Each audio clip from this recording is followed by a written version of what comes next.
Hello and welcome to a brand new week and a brand new episode of the Deliberate Talks podcast.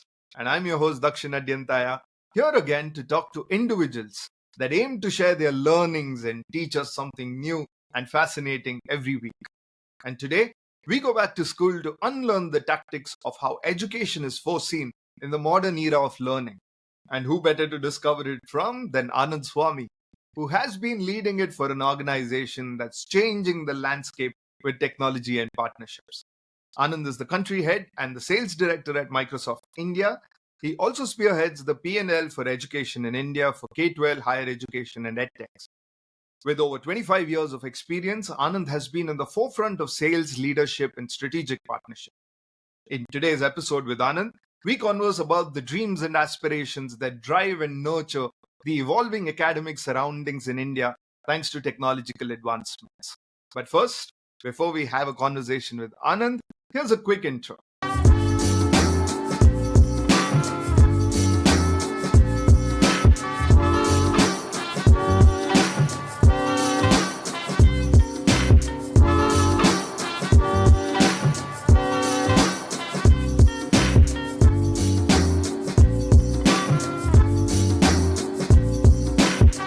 And we are back. Hello, Anand. Welcome to the Deliberate Talks podcast. How are things at your end?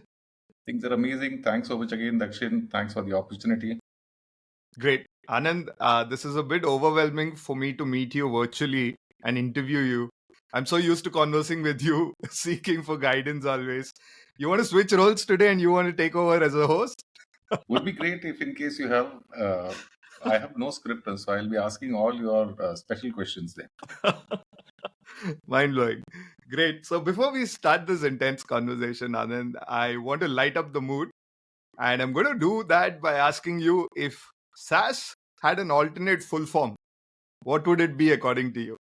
I think we should check with the lady who produces some great sitcoms for the Indian telecommunity. Uh-huh. It'll be SAS B without cloud. SAS B Kabhi Bahut Thi, like that. Would be SAS was an on-prem story. It's now a cloud story. Nice, nice. Now that you're all settled in, let's talk about the world of tech and education. And I'm going to start with asking you, Anand, in your years of experience, can you share some of the significant challenges you have faced while scaling the education business in India? Actually speaking, tough question to start with because this is very generic but a very tough one. The reason why I'm saying is like it's very subjective. We speak about example. You mentioned that I should not use complicated words, but this is one complicated line or word that I want to say is democratization of IT. Mm-hmm. Hear it very well, and you have to rethink as to what exactly does it mean. It actually means the reach of information technology across citizens and people and everything else. So when you talk to me about what's the challenge that I faced while scaling the business or thinking about education, the first thing is connectivity.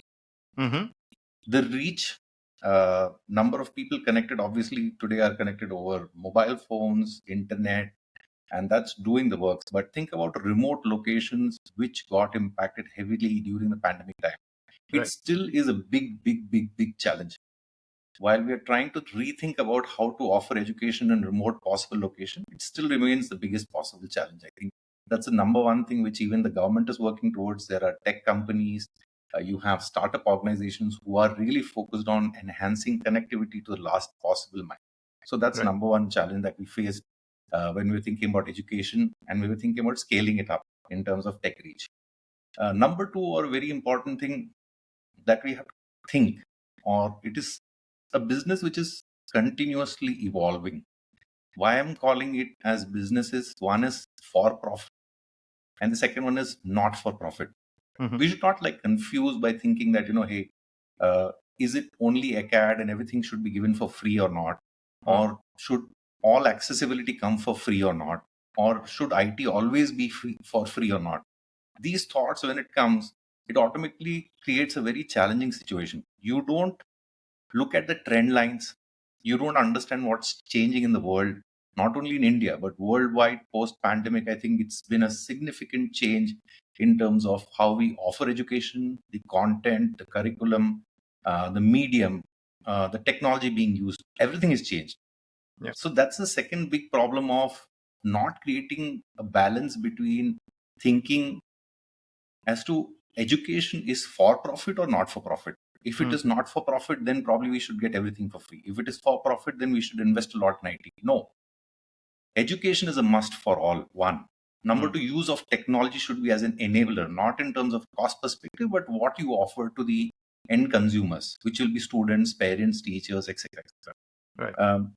The third bit, which I think is still getting missed, like, post pandemic, the biggest surge was on adoption of tech. It was not in IT, it was in education.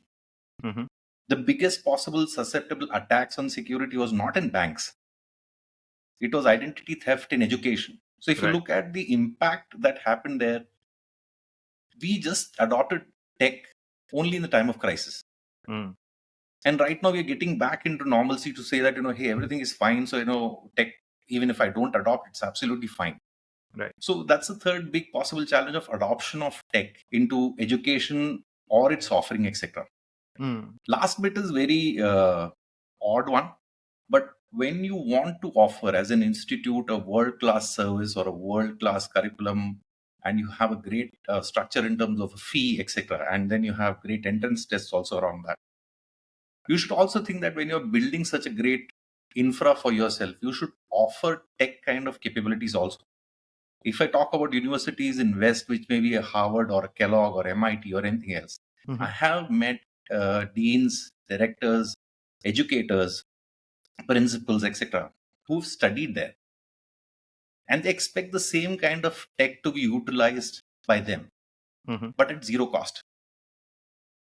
So, very simply put word, that's why I said it's slightly controversial, is like, tough love. If you want to offer something great through your organization or your institute, etc., adopt. If in case that tech is slightly coming at a price, you have chances of negotiation. You have chances of having a conversation with that vendor wherever you're seeing. Otherwise, options are tons and plenty. So adopt that mindset of giving world-class services across, whether it is your course, curriculum, infrastructure, type of students that are enrolling in your institute, etc. So these are 3 or 4 type of challenges that I probably figured out in my course of time. Right. And, two things I'm going to touch upon. One is the affordability factor, which you spoke about, and one is also from the adoptability factor, which you spoke about. But let's just start with, how can tech really address issues like lack of teachers or infrastructures? Because you spoke about remote accessibility, right? When we saw that schools and universities wanted to kind of get technology into their system to reach out to students during the pandemic, how do you think really, the lack of teachers and infrastructure in certain areas across India adapt to this kind of model? Again, just the way I spoke about adoption of IT, it's adoption of IT and new technologies by teacher, which may create a small sort of divide. I did not see that, teachers were not willing. In fact, you would be surprised to realize that more than 100,000 teachers were getting trained during the time of pandemic every week, every month on new type of technologies, which was hybrid, which was never heard of, which was an online medium of tool where there was dearth of teachers. A single teacher was taking probably extra classes, which were 10 or 20 more than how much he or she would have done in a given point in time. So I would say infrastructure wise, we have evolved. One, number of teachers, yes. In terms of quality of or the attributes, now we look at it.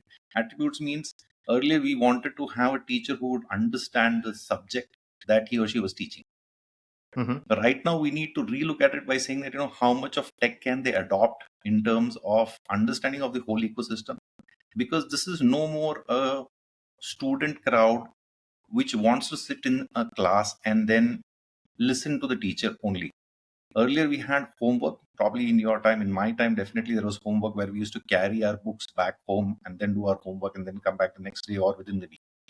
But here, there are online mechanisms where you can store. So technology again creates a very important medium there. You can provide homeworks which are like stored in cloud. You can have classes which are recorded. Right now, you and I are talking over a platform. It's a similar way how a student or a teacher can interact with each other, have a recorded class and session inside that. That extra class concept goes off then. Right. That I missed some part of it, can I refer to it later? Yes, because of the advent of technology and how pervasive it has become. You can access that technology later also. It can be in your archive, you can refer to a lesson, etc. etc. So I hope that I was able to answer that point. But if in case you have to ask more, please do. No, not at all. In fact, while you touched upon the interesting part about teachers adopting to it, of course they had no choice, and they were put into a situation, and that's also something new for them. That's where the infrastructure was, the existing infrastructure was built, and hence they had accessibility to it. What I would love to understand from you is, what about those schools and universities which didn't have access to this kind of infrastructure? Even talking about, say, NGOs or those kind of institutes which help underprivileged or the other kind of students learn during a situation like pandemic. What is the accessibility of tech there? How do you incorporate tech in an infrastructure where the teachers are not there, or probably the infrastructure is not there? So I can help you with some interesting examples Hmm. as to how, when you're pushed to a corner, how people adopt tech. You would remember Doordarshan as one such channel. I'm calling out name because in one conversation, one of the ministers did mention that during the time of pandemic, no internet connectivity, but a cable Hmm. connectivity was there. How did they use one of the band and frequencies to change the channel onto core education? They provided the students with only a keyboard and a mouse. Hmm. The device which was showing TV to them, which was a regular mode of looking or watching, the mother and father used to set time aside to say that 3.5 or 4 hours were given back to the child, and the government could then relay some important messages in those remote locations which did not have an internet connectivity to provide the content to the students there. That's one innovative way of thinking. Second was the oldest possible medium that still exists is radio. Hmm. In remote locations, a radio does work if TV doesn't. So that was another medium that was being utilized. A specific channel was dedicated to education and content related to that. Third bit, I think the government thought of a very huge initiative, which is still a mega platform on education, which is being replicated across other countries also, or about to be started. Is Diksha as a platform? That's one single platform where the student, teacher, all of them had the attendance management, had the daily attendance call being done there. The teachers could submit the reports as to how the class was, etc., and run online, etc.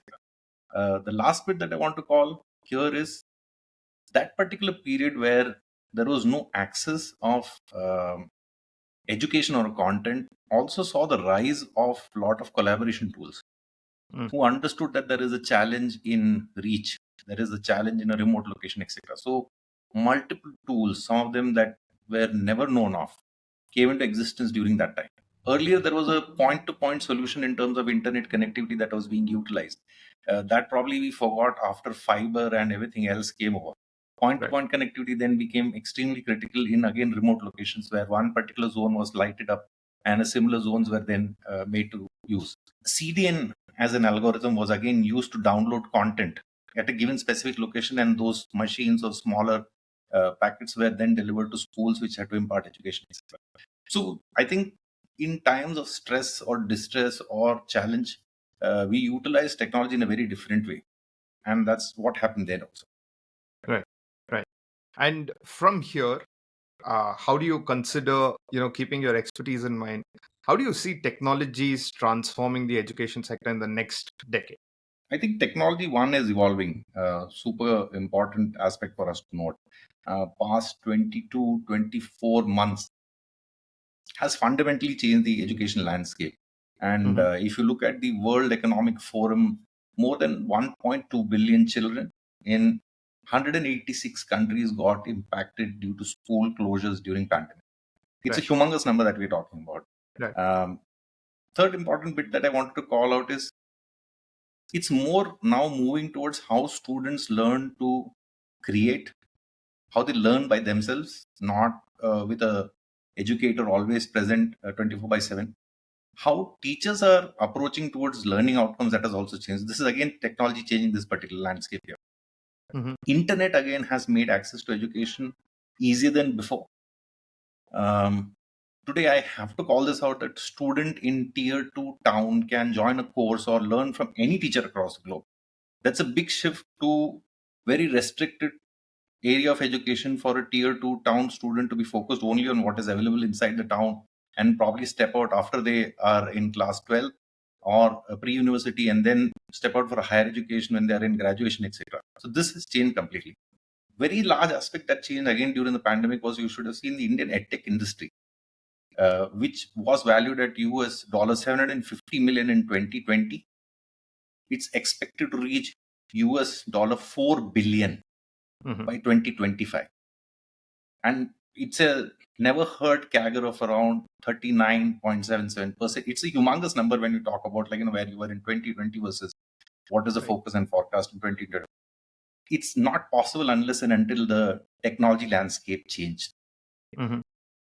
Earlier, the idea, let me help you understand in a much simpler way. When you were enrolling in a school or college, it was a terminal, a machine where the executive sitting on the other side would just jot in some important aspects of the student name, the region, and which class, and which probably the hostel number, etc. And it was an Excel sheet that was managed. Right. In software, we call it as software development life cycle, SDLC. Mhm. Now we have got something called as SLCM, which is a student life cycle management system. And it is not a joke. It is as complicated as an enterprise grade CRM system.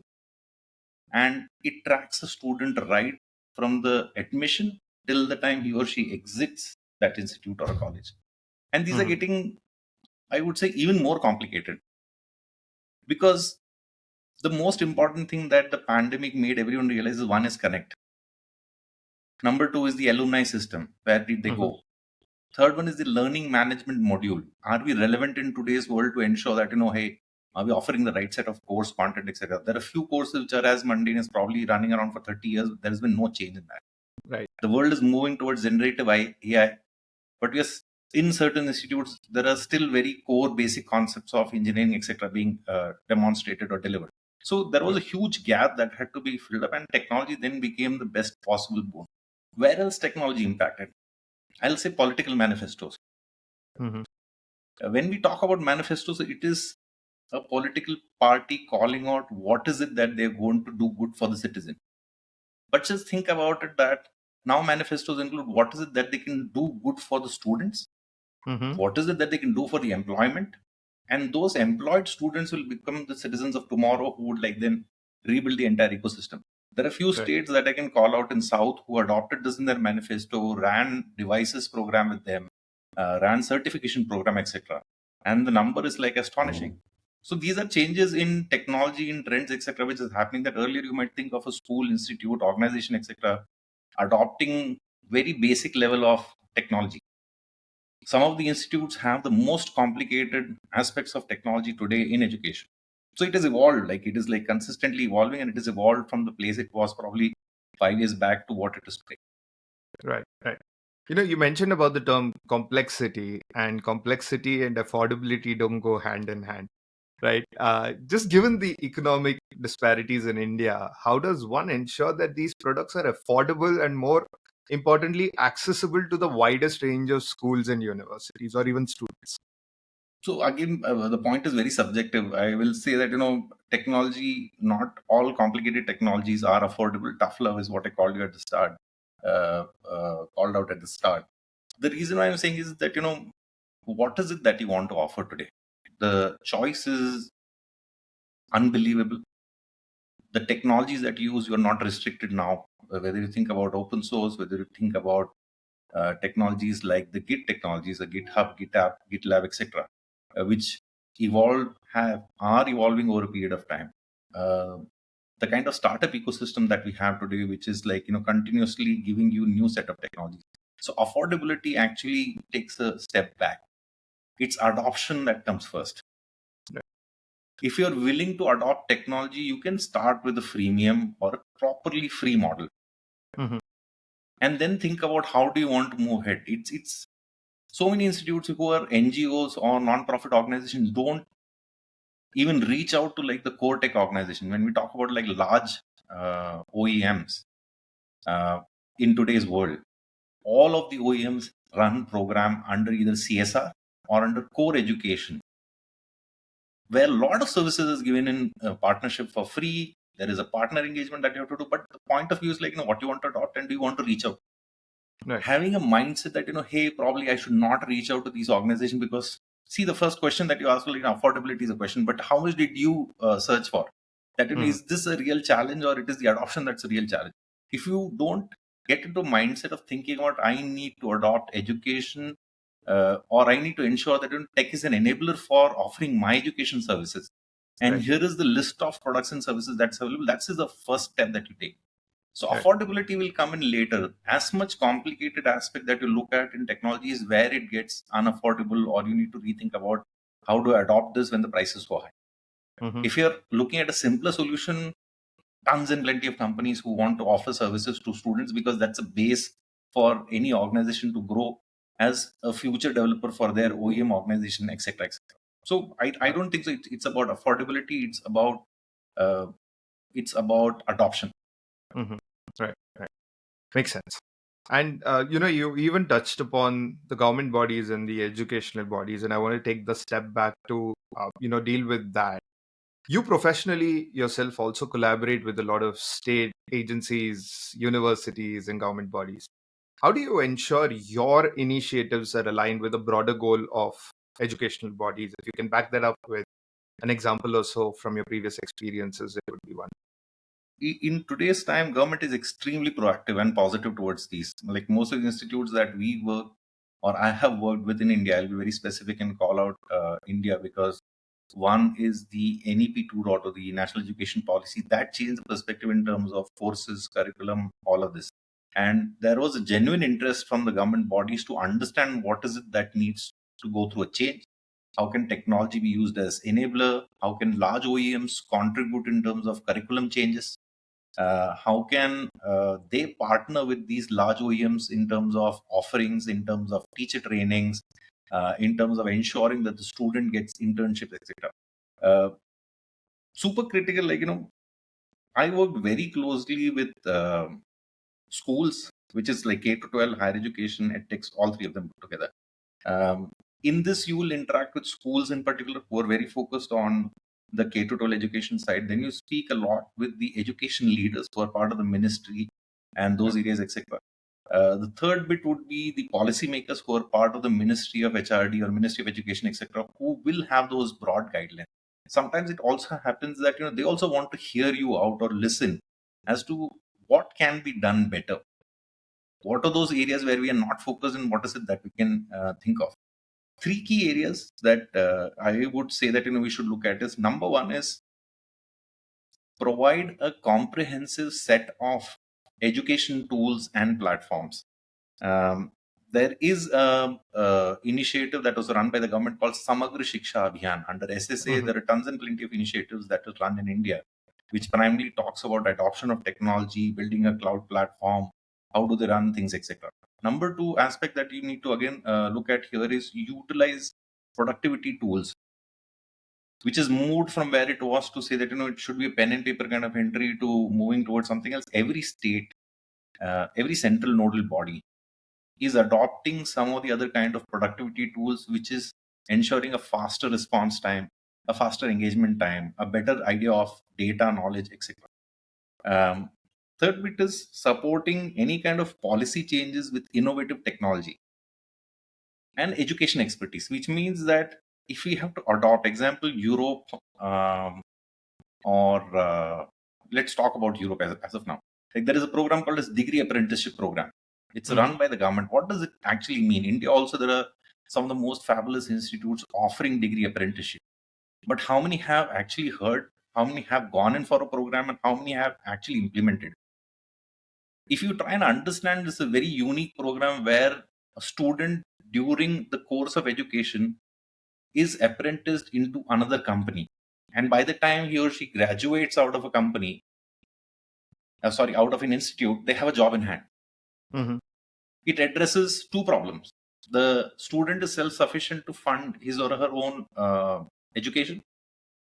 And number two, it addresses a huge, huge problem of unemployment. And this is Right. one aspect that government is working in terms of how do we build thematics around it, etc. How do we change the national education policy, which gives more of choice to the student than to somebody who's a policymaker here. Mhm. To specifically call out, if you have to build a strong digital skilling ecosystem or skill for all or education for all, etc., we have institutes like AICT, we have Mhm. institutes like CBSE, we have NEOS, we have Ministry of Education, we have NCVET. All of them are focused towards building a great outcome for a student. And most of them work with large organizations, small organizations, but which would benefit also. I think working with state nodal agencies, government bodies Mhm. is not what we think that they will not accept. They are accepting it big time. They're Mhm. accepting technologies like, AI was like, called out few months back. They Yeah. are already adopting it. They're utilizing the strength of startup ecosystem, etc., into their own products, etc. So you can see that even they are moving towards a zone where they say that, hey, response time should be low. Let me address the challenge of skill gap. Let me address the challenge of employability, unemployability much faster, much sooner, etc. So adoption of tech is like pretty high when we talk to all these state or nodal agency organizations. Wonderful. Right. Right. And then, just to conclude this round of questions, can you share one successful story which you're really proud of when you, or give an example to others when you look at it from a tech and education kind of model in India? Tech in education from perspective of like, what should a younger generation look at when they are looking at tech in education? I think anything that they see today, which is the trend, whether it is chat GPT, Mm-hmm. your predictive engineering, uh, data and AI, fourth industrial revolution, if you want to think about that, Web 3, Right. all these are the current possible trends that you can think of.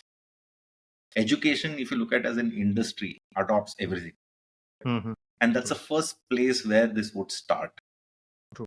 When you think about curiousness, students asking questions, etc., a chat GPT can be good format of ensuring it doesn't dumb down people. Right. You have to think that you have to ask the right question to get a good answer. It's the same thing that in a class of students, the student who raises the hand and asks the question, if the question is not worth it, the teacher or professor may not end up explaining the way how it should be. So Right. asking a question is part of the chat GPT thought process, etc. So students who are looking at moving into tech for education, uh, they have all the possible skill sets that's outside, which is available today inside. Which means that if they're thinking of joining a GSI, a tech Mm. company, etc., they should think of an education institute also as a tech institution. As simple Right. as that. Uh, Tech intensity, which is the the focus that you give on adoption, dissemination, having conversation around technology, is as high as any enterprise organization in education. Whether it is AI, whether it is fourth industrial revolution, whether it is data and AI thought process, security, privacy, most of Right. this is all pervasive, all prevalent in education. So I think that for young professional looking at uh, moving towards how do they understand or deliver technology in education, this is as good as any other thought process that you have, and you would be doing it for the good of the nation, of building a solid foundation and ecosystem there. Right. Right. Great. Great. Wonderful. That brings us to the end of the first round of questions. It's time to move to the next and last round. This is the rapid fire round of questions, Anand. And I can see that on your face already, the excitement. And 6 questions are coming right at you. So are you ready for Wow, this? absolutely. Please go ahead. Okay. In 60 seconds, how do you think tech and education industry is shaping up when it comes to holistic development of students that includes areas like moral education, creativity, and critical thinking?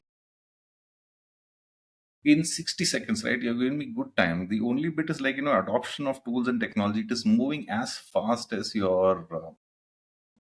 When you look at a tool today, you have got Instagram kind of tools available in education today. Right. See, the challenge still remains like, how much of screen time does a student end up giving or putting in, because it's as good as gaming.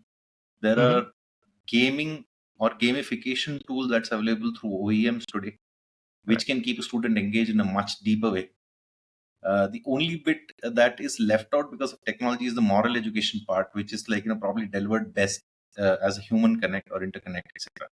Um, Today's world is all about social acceptance, Mhm. and it's through a group of cohorts that you would create in a web world. It's not a physical world at all. Right.